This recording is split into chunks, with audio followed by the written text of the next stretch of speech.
नमस्कार, स्वागत आहे तुमचे आमच्या चॅनलमध्ये। आवाज महामुंबईचा, शोध बातमीचा, कौल मनाचा। चला तर मग आमचे चॅनल शेअर करा, लाईक करा आणि सबस्क्राइब करा। धन्यवाद। जासई गव्हाणफाटा सेवा रस्ता चिखलात, JNPA नॅशनल हायवे प्रशासनाचे दुर्लक्ष। JNPA पोर्टची ट्रॅफिक कमी करण्यासाठी नॅशनल हायवे अथॉरिटीने ठेकेदाराच्या माध्यमातून करोडो रुपये खर्च करून गव्हाणफाटा ते नवघर फाटा असा रस्ता तयार करण्यात आला। प्रवासी नागरिकांसाठी सेवा रस्ताही तयार करण्यात आला। मात्र या सेवा रस्त्याचा ताबा अवजड वाहनांनी घेतला असून तेथे चिखलाचा राडा निर्माण झाला आहे। त्यामुळे प्रवासी नागरिकांच्या छोट्या वाहन चालकांना त्याचा त्रास सहन करावा लागत आहे। JNPA पोर्ट आणि त्यावर आधारित आणखी 5 पोर्ट निर्माण करण्यात आले आहेत। या 5 पोर्टची वाहतूक सुरळीत करण्यासाठी JNPA पळसपे मार्ग, बेलापूर नवघर मार्ग नॅशनल हायवेने 6 पदरी मार्ग बनवलेला आहे।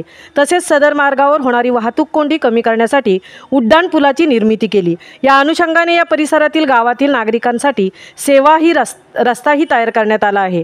मात्र या सेवा रस्त्याचा ताबा अवजड वाहनांनी घेतला आहे। दास्तान फाटापासून ते गव्हाण फाट्यापर्यंत संपूर्ण सेवा रस्त्यावर अवजड वाहने पार्क केलेली पाहायला मिळत आहेत। या अवजड वाहनांमुळे या सेवा रस्त्यावर पावसाळ्यात चिखलाचा राडा निर्माण झाला आहे। त्यामुळे मात्र प्रवाशांच्या छोट्या वाहनांना असा त्रास सहन करावा लागत आहे। तरी संबंधित प्रशासनाने सदर मार्गावरील अवजड वाहनांची होणारी पार्किंग दूर करण्यासाठी तसेच रस्त्यावरील खड्डे चिखल दूर करण्यासाठी पुढाकार घ्यावा अशी मागणी प्रवाशांकडून करण्यात येत आहे। आवाज महामुंबईचा चॅनलसाठी अनंत नारंगीकरसह तृप्ती भोईर, उरण।